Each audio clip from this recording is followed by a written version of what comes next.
It's time for a new NBA mock draft, but instead of doing our usual uniform picks 1 through 30, we're going to be doing a lot of trades in this mock draft. Some of them is going to be pretty realistic, some of them might not be as realistic, but I'm going to try to keep it in at least the realm of reality. I'm not going to do anything too crazy, but we just want to see different teams at these different picks and see what players can rise and what players can fall. I did this video last year and a lot of people were in the comment section not too happy with some of the trades, which I do understand. I did make a pretty dumb trade with the Raptors and Lakers in the back end of the teams, but overall, the main thing for this video is just to see different players or different teams at these different picks. Some of them are going to be good, some of them are going to be bad. It doesn't really matter though. We're going to start with the #1 overall pick with the Dallas Mavericks. This pick will not be traded. Make sure to like and subscribe as we pick Cooper Flagg with the first overall pick. Like I said before, not going to be traded. There was maybe a little bit of maybe Giannis rumors, KD rumors. Nothing's going to materialize. Cooper Flagg will be the first overall pick, and it's a pretty obvious pick. So here's what I'm possibly thinking for the second overall pick. Maybe it's a bit too crazy. Maybe you could argue that 2027 pick isn't necessary. Maybe they could take out the 14th overall pick. But in my opinion, Giannis is the best player in the world, and the best player in the world is going to receive a package at least a bit similar to this. I don't think it's going to get traded in real life. The rumors have kind of died down as of recently, but if the Spurs were to attack a Giannis trade, it would have to start with Devin Vassell to match the money because we're not getting rid of Fox, we're not getting rid of Wemby, we're not getting rid of Castle. So Vassell there, Keldon Johnson again to make the money work, and Jeremy Sochan, who's pretty exciting as a young prospect. #2 obviously will be involved in this trade, maybe number 14 as well. Then I think they're going to have to give up at least one of these picks in 2026 or 2027. 2026 is a swap best. So between the Spurs and the Hawks, whoever are our worst team next year, the Bucks will get that pick, which is most likely going to be the Hawks. And then there's 2027. You could argue whether or not you want this in the trade. Honestly, if you say no, I wouldn't mind it too much. But this is, in my opinion, the best player in the world. So I think he should get the best package possible. So with the second overall pick, the Milwaukee Bucks will do the obvious and end up taking Dylan Harper out of Rutgers. I think this is a really good start for them to, build this official new rebuild after trading Giannis. Obviously, the hypothetical. Damian Lillard's going to miss a lot of time, if not all year next year, and Dylan Harper's going to go right into the Bucks organization and be that team's starting point guard. So here's what I was kind of thinking for the Nets 76ers trade for pick #3. Honestly, I think I'm doing too much with Justin Edwards being in this trade because he was a really good rookie for the 76ers last year. So I don't know if they're going to want to move him. Honestly, he might even start next year. But the main piece, obviously, is Cam Johnson to the Philadelphia 76ers and pick 8 and pick 19 to go up to #3. We also get number 35, early second round pick that could be of some value. We also do get Justin Edwards, like I said, was a good rookie last year, can add to that Nets young core. And Kelly Oubre, who's on a 1-year deal, can be a pretty solid bench wing for us. You could probably take out Justin Edwards, and maybe you could take out pick number 19. But I was just thinking something along these lines. Justin Edwards was probably too much. But overall, the Nets get the #3 overall pick, and the Sixers are going to trade back. And after all that, with the #3 overall pick, we're going to take Ace Bailey to the Brooklyn Nets. I think if they do trade up to #3, they're going to look to take the guy with the highest ceiling that's available. Dylan Harper off the board, Cooper Flagg off the board. So the next guy, in my opinion, that has the highest ceiling is going to be Ace Bailey out of Rutgers. Really talented scorer, a volume scorer. He could score from anywhere on the court, all 3 levels. Did have some issues with maybe his shot selection. Efficiency was a problem at times, but overall had a solid year at Rutgers. Does need to improve some stuff, but his scoring ceiling is unimaginable. I think he's going to be a good player in the league and pretty good start to the Brooklyn Nets' rebuild. At #4, we're not going to have the trade. We have the Charlotte Hornets on the board. I think they could go in a couple different directions. One is going to be VJ Edgecombe, just a simple plug-and-play guy at that shooting guard position in between LaMelo Ball and Brandon Miller. We could also go with Trey Johnson, who honestly, in my opinion, might be over VJ Edgecombe as a prospect. I loved what he did scoring the ball last year for Texas. I really underrated him going into the year, so it's really cool to see how much he has progressed, especially in my personal draft board. He would give them some nice scoring, some more scoring in between LaMelo and Brandon Miller. Or we could end up getting Concanipo, a guy that elite shooter, can move without the ball, also has some playmaking abilities as well, and I think he could definitely fit in between LaMelo and Brandon Miller at that shooting guard position. Honestly, all three of these guys, we're really just putting them in between LaMelo and Brandon Miller. But with how the Charlotte Hornets play, I think they are going to take the high athleticism, high volume player in VJ Edgecombe to give them some more defense, to give them some nice down-court athleticism to really help them in the fast break. And I think he will fit well in between their two star players and give them more of a defensive identity going into the future. Number 5 is also a pick that maybe could potentially be traded if the Jazz are trying to trade up for a pick number 2 or pick number 3. But I think if the Giannis trade is there, obviously the Spurs will take Giannis over Lauri Markkanen. And then for the Sixers, maybe you could have that conversation with Paul George, maybe a bit of a swap, but I doubt it. With number 5, though, we're going to take, in my opinion, the most impressive scorer in college basketball last year. I know it's pretty crazy for me to say, but in the entirety of college basketball, Trey Johnson was absolutely amazing. He was efficient. He was able to shoot the ball. It was really fun to watch last year at Texas, where he kind of just manned that whole team. Texas was not a great team, but some way, somehow, Trey Johnson got them into the NCAA tournament. They lost in the first 4 to Xavier, but for a freshman to do that and to do it at that high of a level after coming in not really expected to be this high of a pick, I think Trey Johnson has definitely deserved to be a top 5 pick. He's becoming one of my favorite prospects in this draft class, potentially even a top 3 prospect for me. That's how high on him I am, and I think he's going to be a great fit with the Utah Jazz to be that team's potential number 1 scorer going forward. Next, we have the Washington Wizards at 6, and this is going to be my first kind of what I've been hearing type of pick. Usually I would go with a Khamed Malawach, maybe a Concanipo, but with what I've been hearing with the Washington Wizards, they have been shopping Jordan Poole, and they believe that Bub Carrington is better playing off the ball as a guard, and because of that, things are lining up. We've heard a lot of Jeremiah Fears talks. I'm going to go Jeremiah Fears at number 6 to the Washington Wizards. This gives them their future point guard. In my opinion, Jeremiah Fears isn't as highly touted as a prospect than what other people think, but he did go downhill a lot at Oklahoma, was semi-efficient. The jump shot definitely improved over time, and overall, he has the ability to be a high-level point guard in the NBA just because of how aggressive he is, how willing he is to pass that ball. And at 6 for the Wizards to get their franchise point guard, maybe I don't personally 100% agree with it. I think that is what it's looking to trend towards. Next, we have the New Orleans Pelicans here at number 7. Another destination or a team that I could see potentially trade that pick. Maybe there are going to be some Trey Murphy talks if a team that's a lot higher in the draft really wants Trey Murphy. But what the asking price has been right now for Trey Murphy, I doubt he is traded. So I'm going to have the Pelicans stick and pick. Usually I do end up going a Kasper Siakam-Jonas, but I think Concanipo is too good of a prospect to still be on the board for the Pelicans to let slide right past them. He was an elite shooter last year at Duke. He also proved to be a pretty good go-to guy when Cooper Flagg was hurt at the end of the ACC tournament. He took the reins as that team's number 1 scorer, as that team's leader.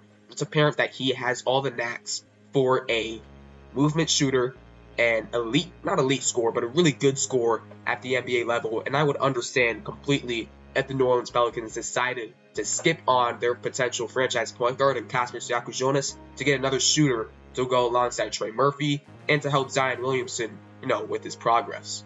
I also think Concanipo can be a guy that can go as high as the 4th overall pick to the Charlotte Hornets. I think he fits with a lot of teams what the NBA is moving towards as a drive and kick, pick and roll, hit the wing type of league. And Concanipo, he's going to be able to do just that. At 8, we have the Philadelphia 76ers. I think they really wanted Concanipo, but it's not the end of the world. They did get Cam Johnson in that one trade. So we're obviously going to stick and pick here. I'm thinking we go with Khamed Malawach to be this team's future backup big behind Joel Embiid, or potentially even overtake Joel Embiid. We could also look at some high-level defense, some stretch big potentially in Rasheer Fleming. Could also shoot that ball. I don't know how much I love Kasper Siakam-Jonas on this team specifically because we have a lot of guards. We have Tyrese Maxey, Jared McCain, Quentin Grimes, all expected to play good minutes for them next year. So because of what I've said, I think I'm going to end up going with Khamed Malawach. Embiid has been extremely injury prone. We're going to get a high ceiling pick and roll, rim protector, great lob threat type of guy in Khaman Maluach. Yeah, should just be a backup big for them right now. Not a bad consolation prize from sliding back from 3 to 8.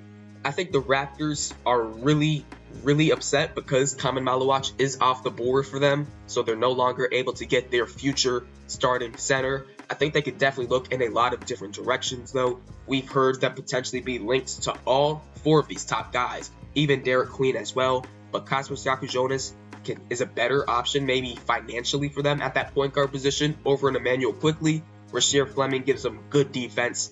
Collin Murray-Boyles gives them great defense. But I'm going to go with the high upside pick here in Carter Bryant. I have definitely improved my stance on Carter Bryant over the last couple of weeks. I think looking back at his college tape, what he was available to show in college, just the different spots he's able to get to on the court in terms of his mid-range. He has really high defensive potential. And overall, I think, I'm not going to say there's no scenario where he doesn't, but I would really bank on the fact that he turns out to be really solid. And at number 9, to the Raptors, a team that values defense, floor spacing, and versatility, Carter Bryant makes the most sense. And at number 10, we're going to have another trade. Number 10 is going to be traded. This is the exact trade that ESPN has for the Kevin Durant to the Houston Rockets trade, and Fanspo is saying it's wrong, so somebody's wrong. In my opinion, though, I talked about this trade in my last video.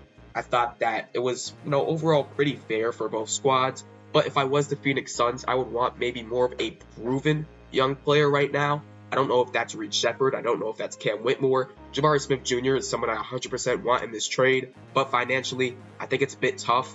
This says right here it's failed, but ESPN has it right here. I don't know who you want to believe, but either way, we're going to have the Phoenix Suns pick. So with that pick at number 10, we're going to have the Phoenix Suns. I'm between probably Kasper Siaka-Jonas or Derek Queen. I think because we just got Reed Sheppard, maybe we're not too pressured to draft Kasper here at number 10. So I'm actually going to go with a bit of a surprise here. I'm going to go Derek Queen out of Maryland to potentially give us our long-term center. If he's not a center, maybe something at the forward position, but a really versatile player who has solid size at about 6'8", 6'9", but is able to put the ball on the floor. Doesn't have that three-point shooting yet, but if he does have the ability to shoot threes at the next level, he could be a top 3 player in this draft class. Also, we know Derek Queen to be a really good playmaker, and I think he would work well in that new Phoenix Suns system. The Blazers pick here at number 11. This is going to be a pick I do not trade. I think with Kasper still on the board, you might think it's potentially an easy pick, but I think they could definitely add some forward help next to Donovan Clingan for the future. We know that Jeremy Grant's probably not going to be our long-term guy. They do have Deni Avdija, though, who I think definitely profiles more of a 3. But Rasheer Fleming is here, gives us nice versatility. Same thing with Collin Murray-Boyles. Maybe go a bit smaller and for Nick Clifford. But I'm going to go highest upside lefts, I think, right here. And that's going to be Kasper Siaka-Jonas out of Illinois. Really good playmaker. We know he has great size for that point guard position, even though I think he can play on or off the ball, which is going to help with the future with Scoot Henderson. So good size to play next to Scoot, can shoot the ball, also has great playmaking abilities. Overall, I think him and Scoot will work out, and it will make sense for the Blazers at pick number 11. Also, we're trying to get rid of Anthony Simons. Could potentially have him in a trade later on this offseason, so Cosmos can maybe fill that role more immediate than what we expect. The Chicago Bulls are picking here at number 12. For me, I've always had the Bulls, take this pick with more size. I think that could be Rasheer Fleming, could be Collin Murray-Boyles, could be maybe Asa Newell, maybe Thomas Sorber later down the board. But in my opinion, I think we're going to have to go with one of the top 2 guys in Fleming or Collin Murray-Boyles. I mean, I'm just fantasizing about a small ball lineup next year of having Matas Buzelis at that power 4 position, and then a Collin Murray-Boyles or Rasheer Fleming at that 5. That defense, that versatility, that would just be a fun lineup to put out there. But I think at number 12, I'm going to be leaning more, and I think with the Bulls probably leaning more upside and offensive versatility at this pick, I'm going to go ahead and take Rasheer Fleming over Murray-Boyles at number 12 for the Chicago Bulls. Rasheer Fleming has been one of my favorite prospects basically the whole season at St. Joe's. I have him ranked as my 10th prospect, a top 10 prospect in this draft class. I've seen him fall all the way down to the early to mid-20s. I don't understand that. This is someone who was able to shoot the 3 last year at St. Joe's, is 6'9", legitimately, with a 7'4" wingspan. So not only can he play that power forward position, he can also play some small ball 5. I also think he can play that wing position too. He's that versatile. He was extremely physical at St. Joe's last year, driving into the paint defensively as well. And I think that is going to translate to the NBA at the next level. I don't know if he's a bust-proof type of prospect. I would personally say maybe he is, but you can use that word however you want. I think Rasheer Fleming going to be a great NBA player. And the lineups next year with Montes at the 4, Rasheer Fleming at the 5, those small ball lineups are going to be fun to watch for the Chicago Bulls next year. I think the Hawks just respond with a defense pick here at number 13 in Collin Murray-Boyles. He is arguably the best defender in this draft class. He's able to switch on to any player. The jump shot on offense is not there, but he's a great playmaker in the half court. You can utilize him in the high post, in the low post, in the dunker position, anywhere on the court. He's able to make an impact. I think he is, especially this year at South Carolina, I think we saw him improve a lot in terms of his playmaking, his touch around the rim. I'm glad he stayed another year because he's still a lottery guy in my opinion. Or actually last year, he was viewed to be maybe a late first or early second guy. This year, he's definitely a lottery guy. Collin Murray-Boyles, great player, great facilitator, and just knows the game of basketball. That's going to be great at that power forward position, maybe small ball 5 position. And I think the Hawks are going to utilize him great with a Trae Young, with Jalen Johnson, Dyson Daniels. That's a fun little core they have over there. The Milwaukee Bucks are back with the 14th overall pick.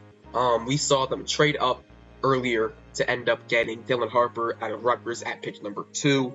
Now they're at 14. They got 14 in that Spurs trade as well, and I think they could look in a lot of different directions. First, Nick Clifford, the best I have on the board right now. I could see them go. That's a guy that could help you win right away. Yegor Demon, I don't really see. Asa Newell, potentially. Maybe a Brook Lopez replacement. Could also fit into that power forward position. Honestly, in my personal opinion, I think Tyler Smith is a better prospect long-term than Asa Newell. Maybe that's a crazy thing to say, but in my opinion, I really loved Tyler Smith last year. I'm not giving up on him yet. So I think Nick Clifford works. Asa Newell potentially works.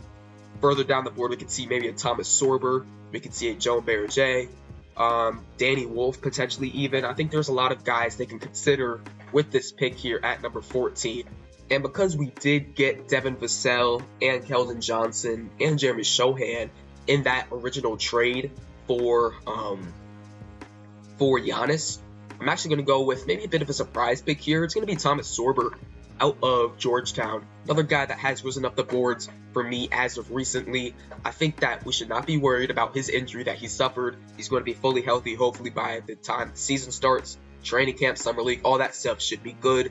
He was a guy that didn't exactly show the ability to shoot 3-pointers, but he had great touch around the rim, could shoot the mid-range jump shot, and I think for the future, he can evolve to someone that could step behind the 3-point line and hit a shot. Next, we do have the Thunder here at pick number 15. This could potentially be another team I do a trade for, but I actually think there's good value that Thunder could take here at 15 that could actually help them win next year. That could be Nick Clifford, that could be maybe Yegor Demon, Asa Newell to give them more big stability, Lee McNeely as a floor stretcher, Jace Richardson as another ball handler, Cedric Coward is a guy I really like for them as well. But I think at 15, I'm going to end up taking Nick Clifford for the OKC Thunder. This is a guy that very experienced during his college time at Colorado and Colorado State. He's a great rebounder for his size at 6'6", but he can score the basketball. He's a hustle type of player, and I think his game will assimilate really well from being a main guy at Colorado State to being more of a role player with the OKC Thunder. This is a guy that I can actually see play for them right out the gate, depending how obviously the offseason works for them, summer league, training camp, all that type of stuff. But I do like him a lot for the Thunder at 15. I think the Grizzlies here at 16, obviously they beat me to it. They traded the pick already with the Orlando Magic. I think they could look for maybe a guard-like replacement for a Desmond Bane. You do have Scottie Pippen Jr. already to, fulfill some of those guard duties for you. So I think really they're looking at a Jace Richardson here to, give them more scoring off the bench, maybe fill what Desmond Bane left, or a Cedric Coward here out of Washington State, and I'm definitely between those two prospects. And I think at 17, I am going to go in and select Jace Richardson for the Memphis Grizzlies. He's 5 inches shorter than Desmond Bane was going into the NBA, but I think he does bring the ability to score the ball. Honestly, maybe he can work in the intermediate a bit more than Desmond Bane did during his time with the Memphis Grizzlies, but he should be a solid volume scorer off the bench, spread the floor for them, give them good minutes, and I like the pick at 16 to the Memphis Grizzlies. At 17, I think the Minnesota Timberwolves are basically jumping for joy, because not only do they get maybe their favorite prospect in this draft in Cedric Coward, but they don't have to trade up for him, and it just falls right into their laps at 17. I really love the Cedric Coward pick because it's looking like they're most likely going to lose Nickeil Alexander-Walker this year in free agency. He had a great couple of years at Minnesota. He's going to get the money he deserves, and I don't think the Timberwolves are going to be able to give that to him. But Cedric Coward has similar size to Na, maybe not as good as a defender right out the gate as Nickeil Alexander obviously is. He's one of the best perimeter defenders in the NBA. But Cedric Coward, honestly, maybe has more of an expanded scoring bag than what Nickeil Alexander had. Na was more of a spot-up type of shooter. Cedric Coward can do that. He obviously has the size as Nickeil Alexander-Walker, but he can also put the ball on the floor, finish around the rim, has a really, really pretty mid-range game. At 17, I think the Timberwolves are in love with the pick they got. 18 for the Washington Wizards. With the 6th overall pick, we did go Jeremiah Fears, so I think that, not 100%, but kind of takes the idea of Yegor Demon out of question right now, and these other top guards like Nolan Traore, Walter Clayton Jr., Ben Saraf, guys like that. But I think at 18, they're really happy with what they got in Asa Newell out of Georgia. This is a guy that could be potentially a lottery guy. And for him to slide to 18 to give them maybe a future pick and roll partner with Jeremiah Fears, they like it a lot. They also need big help too. You do have Alex Sarr right now, but after him, kind of questionable. I think Asa and Sarr can play on the court at the same time, and I do like that for the Wizards there, especially at pick 18. The Sixers have a couple of really good prospects on the board for them at 19. I think the main thing I would look here is maybe some slightly, I guess I would say, wing help. We did address the backup center already with Kamen Malawach. We could look at maybe more guard size. Tyrese Maxey, Jared McCain, not great sizable guards. QG, Quentin Grimes, is definitely more of an off-ball type of guy. But I think wing is definitely something we could address here. I probably mistakenly got rid of Justin Edwards on this team, so we could address that. Yegor Demon makes sense, I think, for them at 19 to give them some more guard size. Liam McNeely as a shooter could make sense. And I think I am going to lean, it's tough, but I think I am going to lean Yegor Demon with the 19th pick. Maybe you could argue it's not great that the Sixers drafted two not so NBA-ready players at pick 8 and 19 with Yegor Demon and Kamen Malawach, but I think that Demon will be a good enough playmaker at the next level, will be a good enough shooter. I know his numbers weren't great at BYU, but they started off really good. I think he'll be a good enough shooter at the next level. And yes, the Sixers do have a lot of guards right now who deserve minutes. Yegor Demon maybe could be even a G League guy, but I think overall could be a playmaking hub for them with great size at 6'9", doesn't have to play that pure point guard position, and it makes sense for the Sixers at 19. At 20, we have the Miami Heat. They were not able to land Giannis. They were not able to land KD in this scenario. So finally, we're just going to have to address what we see right here. Terry Rozier is a point guard for them that's going to get minutes, which is not a great thing in 2025, especially with what he's got going on off the court. David Mitchell was pretty solid for us last year, but I think we do need to address that guard position. Honestly, we could address that wing position as well, whatever we're more comfortable in. But I think we're going to go ahead, skip on Liam McNeely, skip on who else is a wing after draft here? Will Riley, Noah Esenge, who honestly could go a lot higher. But I'm going to end up going with Walter Clayton at this pick at number 20. They need guard help a lot. Clayton's going to come in, give them good quality minutes right away. At 21, we have a lot of people's, I'm going to take the pick right away, but we have a lot of people's top favorite lottery prospect in this class, is Noah Esenge. I'm definitely not as high on him as other people are. Some people are saying lottery, top 10, which is crazy to me. He does have really good size, though. He measured, I think, 6'10 without shoes, which is pretty crazy considering he's 6'8 right here on Fanspo. But, wow, he's a really intriguing prospect. His main upside is going to be his defensive abilities. I'm just personally not as high as him, or not as high on him. Not because I don't think he'll hit as a prospect, but I think there's other safe prospects that you could compare to him that also have a similar ceiling. That's just my opinion, though. I think the Jazz will look at this guy's potential and say, give us him immediately at pick number 21. This might be a rush to the podium type pick, but Asenge, high potential type of guy, could maybe be a defensive, all-NBA defensive type of guy for the future. I think the Jazz will bank on that and take him at pick number 21. At 22, we have the Atlanta Hawks. They did take Colin Murray-Boyles with their first-round pick at number 13. Gives them some nice defensive versatility in that front court.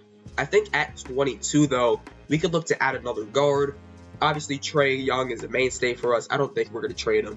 Dyson Daniels is a really nice shooting guard next to him. But after that, how comfortable are we with our guards behind them? I mean, Kobe Buffkin has not worked out so far for the Atlanta Hawks. I don't think he's going to stop us from taking a replacement.